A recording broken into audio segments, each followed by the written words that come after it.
Hello students, you are welcome to this channel. हम मध्यकालीन भारतीय चित्रकला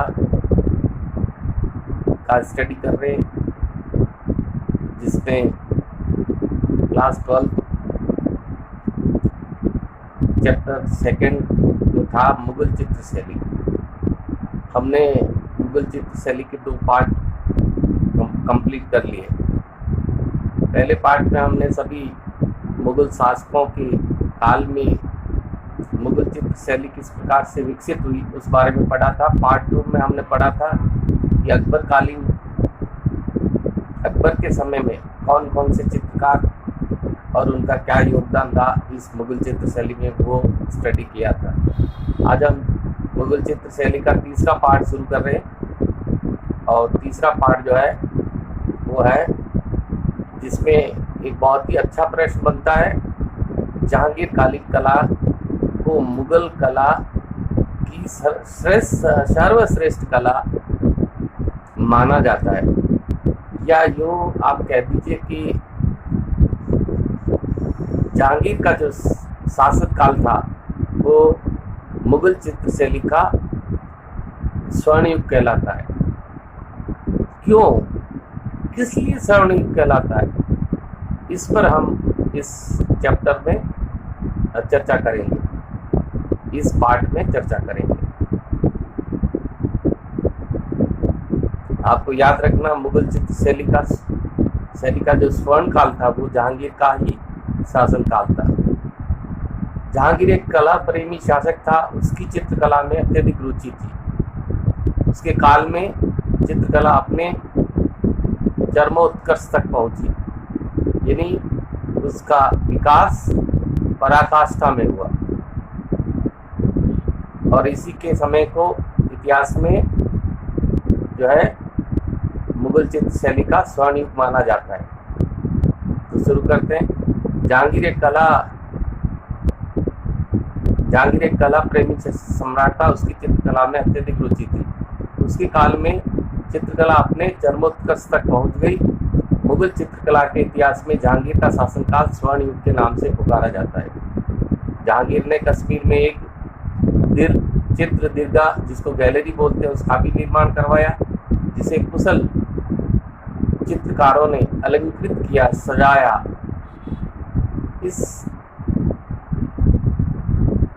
इस गैलरी में हुमायूं, अकबर, शाह अब्बास, मिर्ज़ा कामरान, मिर्ज़ा मोहम्मद हकीम, शाह मुराद, सुल्तान दानियाल के व्यक्ति चित्रों के साथ साथ दरबारी अमीरों और विशेष सेवकों की छवियों का भी अंकन किया गया, जो बहुत ही आकर्षक और सुंदर थी। तो हम जहांगीर कालीन चित्र शैली को मुगल इतिहास में इसको स्वर्ण युग क्यों मानते, इसके पीछे क्या कारण है, उन्हीं विशेषताओं को लेकर के आगे स्टडी करते हैं। तो प्रमुख विशेषताओं में पहली जो विशेषता है वह है परंपरा के स्थान पर यथार्थता पर बल दिया। यानी प्रारंभ में हमने पढ़ा था कि बाबर जो भारत में आया था, तो उसका उस काल का इस चित्र शैली से संबंधित किसी प्रकार का साक्ष्य हमारे पास नहीं है। और बाबर के बाद जो है हुमायूं जो है, उसने जो अपनी यहाँ चित्र शैली या चित्रकला में जो काम करवाया, उसमें ईरानी प्रभाव स्पष्ट दिखाई देता था। और हमें ये भी याद रखना कि मुगल चित्र शैली मूलतः ईरानी ही थी। और हुमायूं के बाद जब अकबर की बात करते हैं, तो अकबर एक बहुत ही कुशल कला प्रेमी शासक था।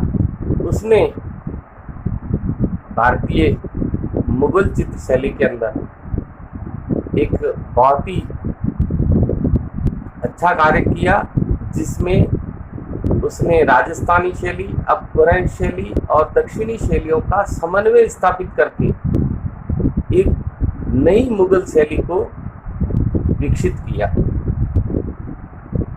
नवीनता प्रदान की। यानी कि उसी के समय में मुगल चित्र शैली अपनी मौलिकता में आई।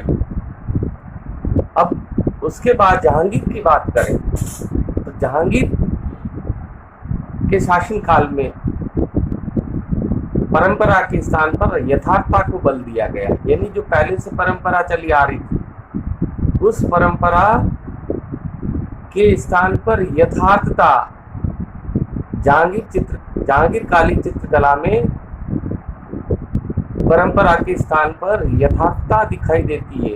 इन चित्रों में बारीकी, सफाई, शारीरिक गठनशीलता तथा वस्त्रों की बनावट में काफी कौशल दिखाई देता है। यथार्थता का मतलब है हूबहू वैसा ही जैसा कोई है। दूसरा बिंदु जो है हम विशेषताओं में जो पढ़ेंगे वो है महीन और कोमल रेखाएं। तो जहांगीर के काल में रेखाएं महीन और कोमल चित्रित होती थी। चेहरों में गोलाई लाने के लिए बारीक रेखाओं द्वारा खत पर्दाज का प्रयोग अत्यंत कुशलता से किया गया है। ये पर्दाज क्या होता है कि किसी भी चित्र में व्यक्ति को सुंदर और आकर्षक कैसे दिखाया जा सकता है, उस तकनीक को खत पर्दाज बोला जाता है। तो महीन और कोमल रेखाओं के साथ चेहरों की गोलाई लाने के लिए बारीक रेखाओं पर खत पर्दाज का प्रयोग बहुत ही कुशलता से किया गया। अगली विशेषता जो हम पढ़े वो है एक चश्म चेहरे। ये एक चश्म चेहरे, डेढ़ चश्म चेहरे, दो चश्म चेहरे, ये हम आगे भी पढ़ेंगे। अब ये एक चश्म चेहरे से क्या तात्पर्य है? जहांगीरकालीन चित्रकला में एक चश्म चेहरे बनाए गए। जहांगीर के चित्र में आभा मंडल चित्रित किया गया है। अब एक चश्म चेहरे का मतलब है किसी भी चित्र के अंदर मनुष्य की चेहरे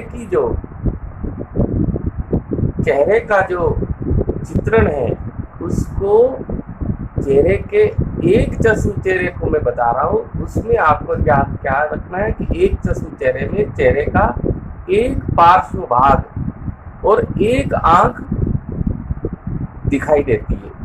यानी कि चेहरे का ऐसा चित्र जिसमें आपको चेहरे का एक पार्श्व भाग और उसकी एक आंख दिखाई देती है, वो एक चश्म चेहरा कहलाता है।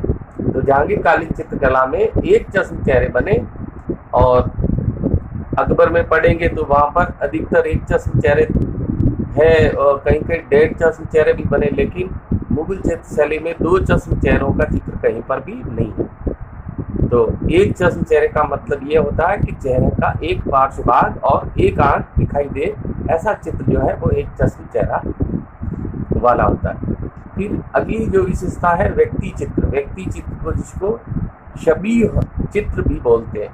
जहांगीर के काल में जहांगीर प्रतिष्ठित दरबारियों, रानियों आदि के शबीह चित्र यानी जिसको व्यक्ति चित्र बोलते हैं, बड़ी संख्या में बनाए गए। ये भी जहांगीर के काल की एक विशेषता है। फिर हम आगे पढ़ते हैं। अगला जो बिंदु है व्यक्ति चित्र के बाद पशु पक्षी व प्रकृति चित्र। तो जहांगीर के काल में चित्रकारी में पशु पक्षियों व प्रकृति का चित्रण भी बहुत आकर्षक ढंग से किया गया है। हमने पहले भी पढ़ा था कि जहांगीर कालीन पशु पक्षियों के चित्रण में दक्ष एक चित्रकार था जिसका नाम था उस्ताद मंसूर, जिसने कि टर्की, बाज और कोक का चित्र बनाया था। तो उसके काल में किस किस के चित्रण होते थे? पशु पक्षियों में हाथी, घोड़े, मोर, बंदर, लंगूर, तीतर, बटेर, बाज आदि के चित्रण में अत्यधिक यथार्थता और स्वाभाविकता झलकती है। उस्ताद मंसूर द्वारा चित्रित बाज का चित्र विश्व विख्यात है। उस्ताद मंसूर ने तुर्की, कौक और बाज का चित्र बनाया था। तो इसका जिक्र हमने पहले भी कर रखा है। प्रकृति चित्रण की बात करें तो जहांगीर कालीन चित्रकला में प्राकृतिक चित्रांकन यानी प्राकृतिक दृश्यों का चित्रांकन पूर्णतः भारतीय तत्वों से भरपूर है। यानी भारतीयता के भाव युक्त प्राकृतिक चित्रण हुआ है। प्रकृति और प्राणियों के अंकन में बहुत ही स्वाभाविकता प्रकट होती है। फिर हम इसके रंगों की बात करें तो रंग जो है चित्रों में सूफियाना रंग योजना काम में लेंगे। अब ये सूफियाना रंग जिसमें हल्के गुलाबी रंग का प्रयोग होता है, सफ़ेद रंग होता है, सोने चांदी का श्रेष्ठ प्रयोग किया जाता है। सोने चांदी के रंगों का या सोने चांदी के अंशों का प्रयोग किया जाता है, वही सूफियाना रंग योजना आपको याद रखनी जहांगीर कालीन। फिर अगली जो विशेषता के तौर पर हम बात करें तो वो कौन सी विशेषता है? चित्रकार। तो जहांगीर कालीन प्रसिद्ध चित्रकारों में सबसे महत्वपूर्ण नाम जो याद रखना, अबुल हसन, जो कि श्रेष्ठ चित्रकार था और ये जहांगीर का प्रिय चित्रकार भी था, जिसे जहांगीर ने नादिर उज़्मा की उपाधि से विभूषित किया। यानी एक उपाधि दी गई। परीक्षा में प्रश्न पूछा जाता, जहांगीर ने किस चित्रकार को नादिर उज़्मा की उपाधि दी? नादिर उज़्मा का मतलब होता है युग शिरोमणि। तो वो कौन से चित्रकार को दी? अबुल हसन को। उस्ताद मंसूर भी प्रसिद्ध चित्रकार था। अभी ऊपर जिक्र आया, उस्ताद मंसूर जो है वो पशु पक्षी, उस्ताद मंसूर वो मिस्किन पशु पक्षियों के चित्रण और रेखांकन के अद्वितीय चित्रकार थे। उनके द्वारा चित्रित टर्की कॉक और बाज विश्व प्रसिद्ध चित्र हैं। वहीं अपन छवि अंकन की बात करें तो विशिन दास नाम का जो चित्रकार था वो छवि अंकन में बेजोड़ चित्रकार था। इसी प्रकार सबसे महत्वपूर्ण नाम जिसका आपको याद रखना है, जो कि जहांगीर की चित्रशाला का हेड था, प्रमुख था, वो है अकारिजा। अकारिजा ईरानी चित्रकार था जो कि जहांगीर की चित्रशाला का हेड था, प्रमुख था। इसके अलावा अन्य चित्रकारों में गोवर्धन, मनोहर, ये नाम भी आपको याद रखने। तो इस प्रकार से ये जहांगीर कालीन चित्रकला की विशेषताओं को लेकर के टॉपिक था। आप इसका अच्छा सा अभ्यास कीजिए। चैनल को लाइक, शेयर और सब्सक्राइब करें। अगले टॉपिक के साथ शीघ्र ही मिलेंगे। तब तक के लिए धन्यवाद।